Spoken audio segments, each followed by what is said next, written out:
Competition is always good. Doesn't matter if it's a backup quarterback or making moves at offensive tackle. It's what we need to see this offseason starting yesterday, the first day of OTAs. And I want it to go all the way to the end of training camp. I'm Tim. Let's talk Saints.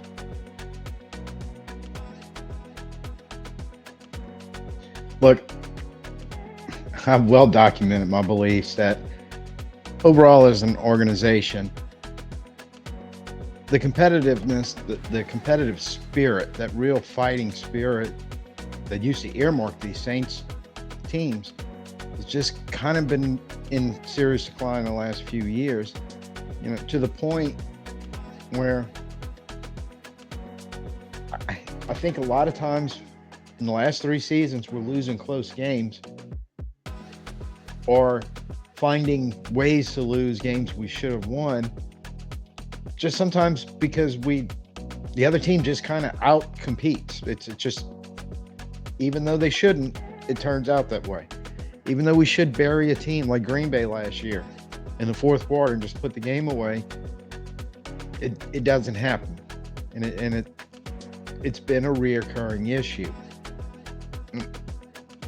Again, I'm on record quite a bit in this offseason, starting, rookie minicamp started, but really yesterday in the first day of OTAs, day one, got to get that back. Got to get that back, and it's got to carry all the way through the offseason, through training camp, into game one, first kickoff, through 17 more games, and hopefully more than that.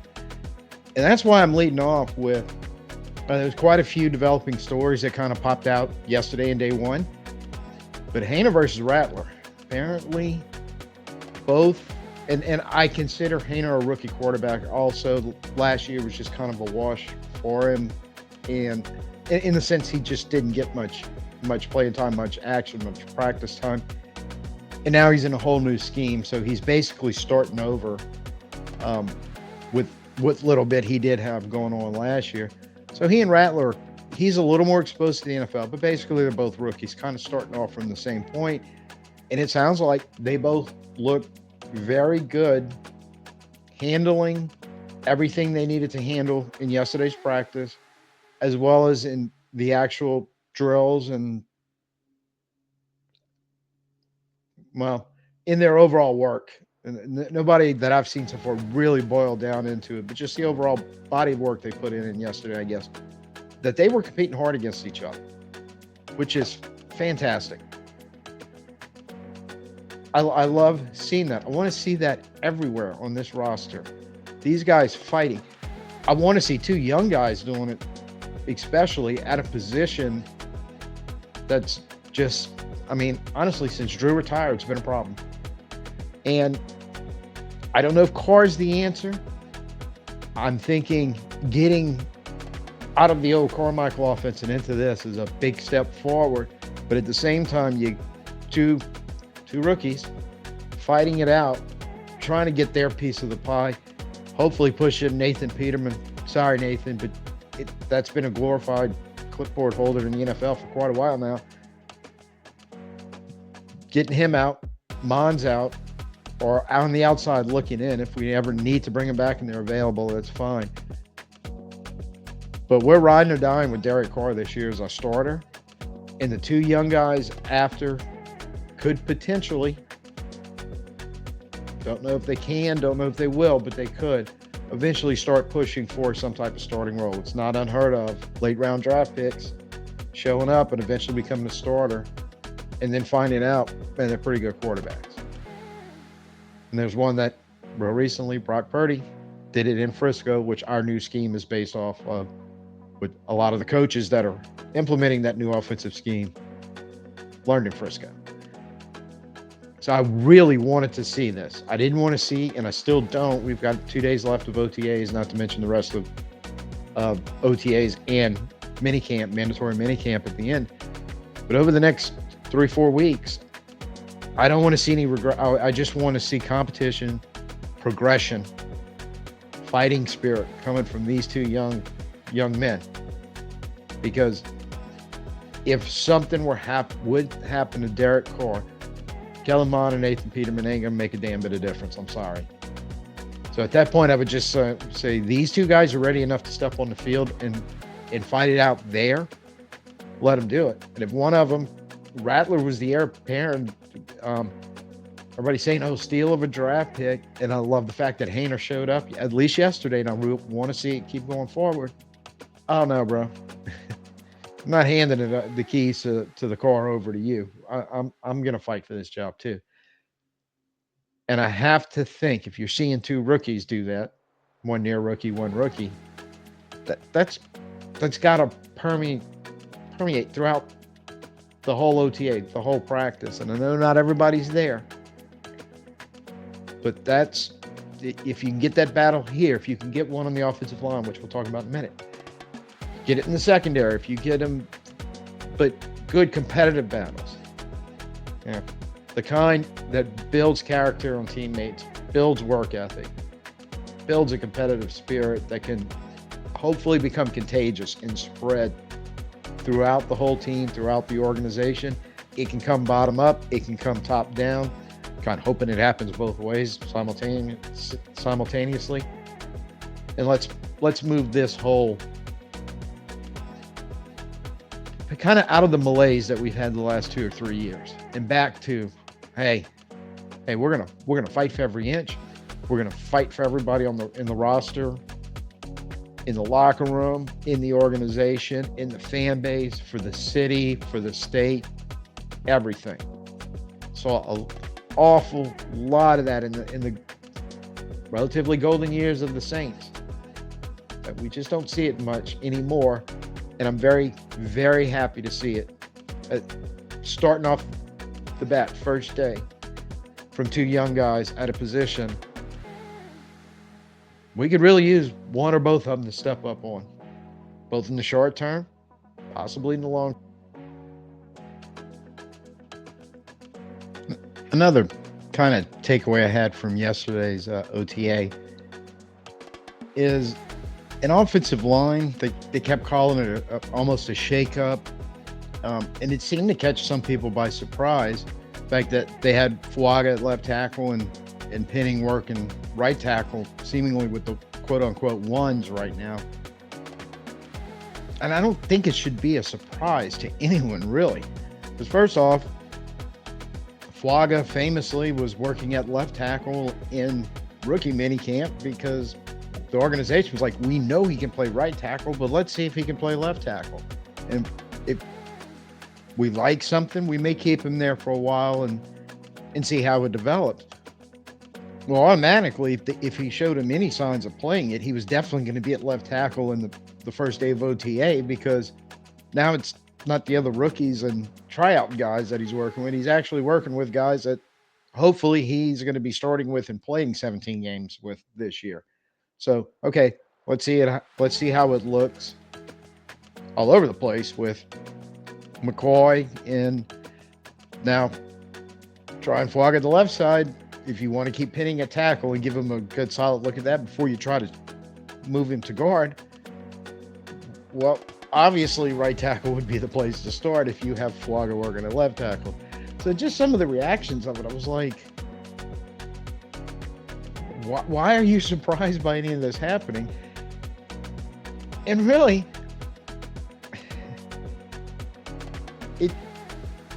I'm going to back up here too also, is once again, a lot of these reactions, it kind of covered this with a large segment of Saints fans and media for some point freaking out that Fuega was even at left tackle in minicamp.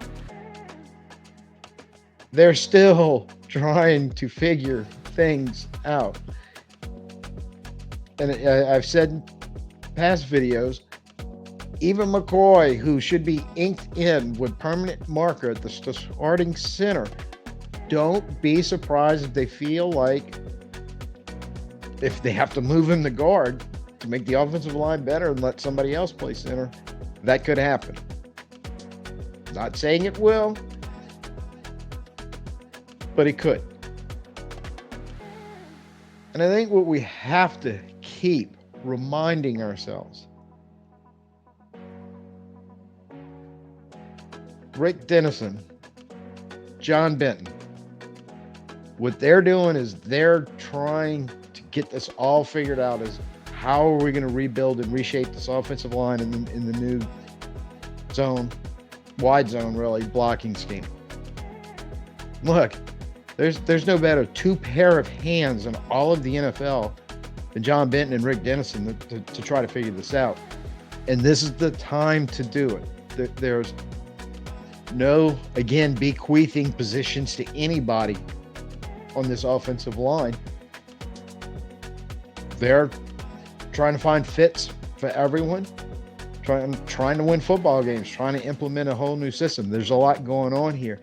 Now's the time to if this is nothing more than an experiment, and come training camp, we see Fuega back at right tackle and whatever other changes may evolve around it, fine.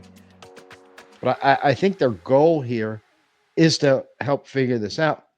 And the other thing, and this is not just those two coaches that I was seeing that makes me very happy and kind of goes along with this because, and I was seeing this on Twitter yesterday with, again, my usual followers, Nick Underhill, Catherine Terrell, that whole group of Saints beat reporters, as I call them, that were there. So I can't give one specific or two specific credits because I saw this a couple times. But they were talking about how this coaching staff, and I don't think they were trying to throw shade on the past offensive coaching staff. They were being diplomatic. I won't be, because I really think these guys are better than those guys, and I think they're going to prove it. When they were talking about how there was a lot of instruction and development going on all over this offense, working with these players, and not in a typical what we picture coach yelling and screaming at them, but just assertive. They were coaching, they were doing their job, but really getting with the players to understand what we're trying to do, concept. And in multiple places, I saw two names pop up: Cesar Ruiz and Trevor Penning, from these reporters who have been to many practices over the last couple of years at this OTA, saying that both of those players look far more comfortable than they ever did in the previous years. And it could be something as simple as the scheme change is going to help them out, or it could be something as simple as actually these kind of hands-on coaching and trying to develop and trying to teach. And I really don't know if much of that went on with in the last 2 years with the coaching staff, or even before that with Pete Carmichael, with Doug Marrone. At times I feel like it was literally, they thought Ruiz could play right guard, they threw him there, and then they were like, I can't believe that didn't work. Same thing with Trevor Penning when he showed up the next year.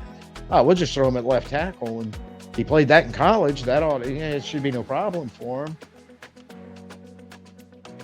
Well, I think this coaching staff is going, no, just because they were great in college does not mean they're going to be great in the pros.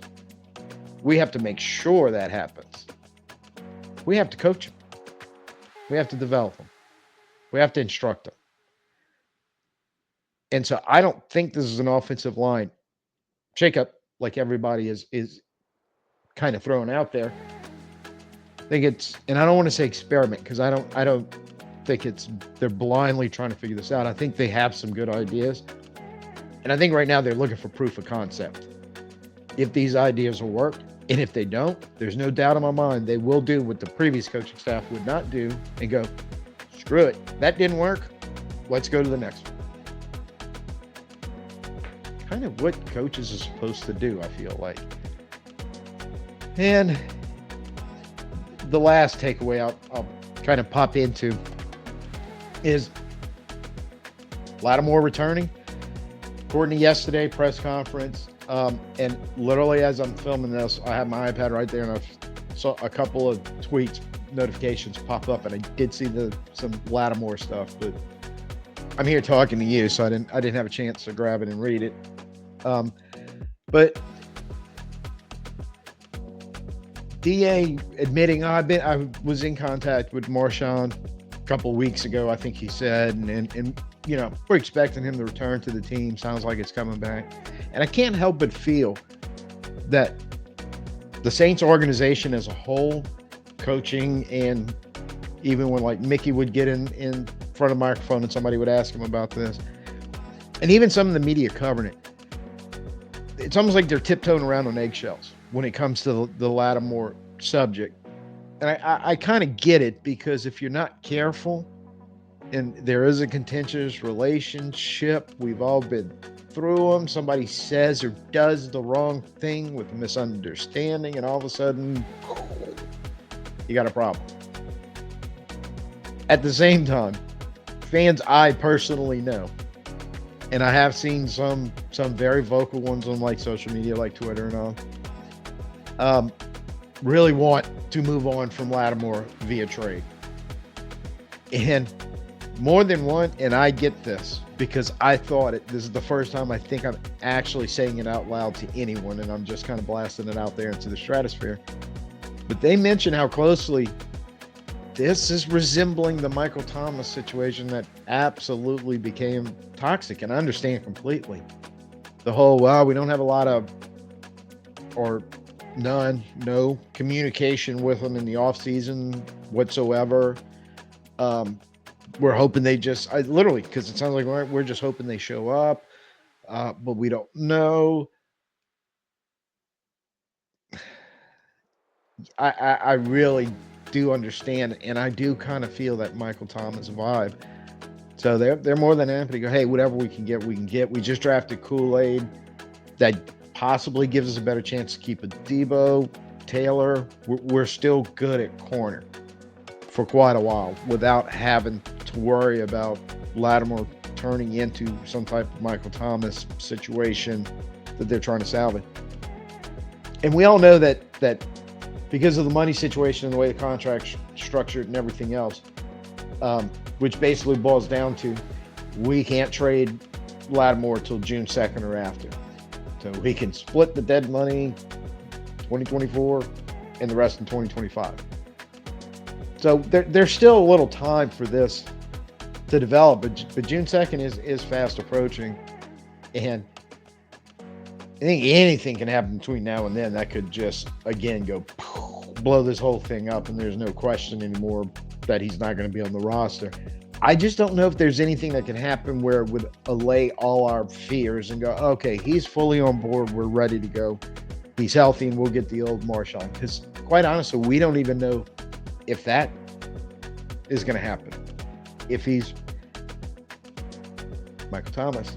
So I have the big question mark behind Lattimore returning. I wish I could put it bigger. I mean, because I think it's a huge question mark. And I really do think if we would say, okay, that's it, he's available for trade. Now, understanding we probably won't get anything near his value. But to get anything for him and get him off the books with that money situation, the dead money situation, it just may be worth it. Sometimes it's better to not have a potential problem on your team than, well, no, we're only going to get rid of him if we get the value we want for him. Well, the value might be that you just move on, part ways, and everybody be happy. So I do not know what's going to happen there, but it's definitely something we're going to have to keep an eye on. I know it's probably going to keep coming up. Like I said, apparently it's coming up on Twitter right now. So I had to throw that one in there. Biggest takeaway that I'm getting from day one is no job is bequeathed to a player by virtue of where they were drafted or their previous success or failure on this team, especially on the offensive side with the old coaching staff. Not by where they were drafted. That doesn't guarantee you, hey, there's your job. And I'm thankful for that. I really am. Because I think there was some of that. Ruiz, we drafted you first round. There's your job. Penning, we drafted you in the first round. There's your job. With no real ability or instruction or anything to see if they were ready for the job that we were bequeathing to them. Only one day, but I kind of feel like that shit's over with.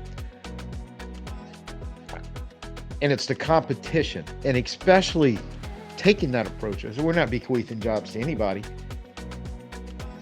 That builds the competition. That makes things uncomfortable. I've got to go work and earn it.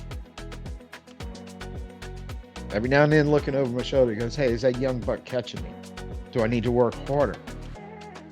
It's almost like for a while we thought as an organization that was bad to develop, to foster that kind of thinking. Oh no, it's not bad. It's good. We don't want to make them miserable, but let's make them uncomfortable.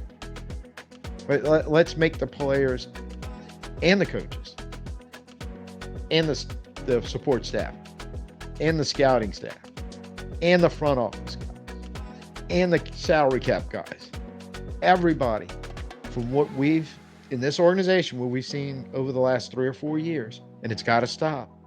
I think everybody needs to be uncomfortable, refocus, do your job, and be competitive about it. So I like seeing it on the first day. Hope we see it today. Hope we see it tomorrow. And hope it just keeps continuing and building and building and building all the way through training camp. Can't say it enough. See it at the end of training camp and bring it into the season. And then that competitive spirit, that accountability, which we hadn't talked about much in this video, but I have a previous one that I'll leave on the end card if you want to take a look at it.